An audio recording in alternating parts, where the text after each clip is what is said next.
सोलापुरातील IT पार्कसाठी हुडगी तलावाजवळील 100 acre जमीन 1 रुपयाचाही मोबदला न घेता एमआयडीसीला मोफत देण्याचा निर्णय कृष्णा खोरे विकास मंडळाच्या नियामक मंडळाने घेतला आहे।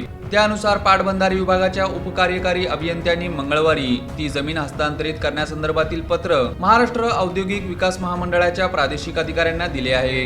जलसंपदा मंत्री राधाकृष्ण विखे पाटील यांच्या अध्यक्षतेखालील कृष्णा खोरे विकास मंडळाच्या नियामक मंडळाच्या 120व्या बैठकीत सोलापूरच्या आयटी पार्कसाठी जमिनीच्या बिनशर्त हस्तांतरणाचा ठराव मंजूर करण्यात आला।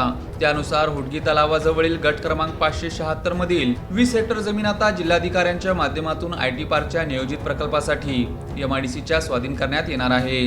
तत्पूर्वी सोलापूर शहर व जिल्ह्यातील तरुण तरुणीचे स्थलांतर रोखले जावे म्हणून मुख्यमंत्री देवेंद्र फडणवीस यांनी आयटी पार्क उभारण्याची ग्वाही दिली होती। त्यानुसार त्यांच्या वाढदिवशी सोलापूरकरांना मोठे गिफ्ट मिळाले आहे। नियामक मंडळाने बुधवारी मुख्यमंत्र्यांच्या वाढदिवसाचे औचित्य साधून सोलापूरच्या पाटबंधारे कार्यालयात जागा विनामोबदला देण्याचा निर्णय घेतल्याचा निरोप आहे। त्यानुसार लाभक्षेत्र विकास प्राधिकरणाचे अधीक्षक अभियंता एस खांडेकर यांच्या मार्गदर्शनाखाली उपअभियंता सचिन पवार यांनी एमआयडीसीच्या प्रादेशिक अधिकाऱ्यांना पत्र पाठवून आयटी पार्कसाठी विनामूल्य जागा देण्याचा निर्णय घेतल्याचे कळवले।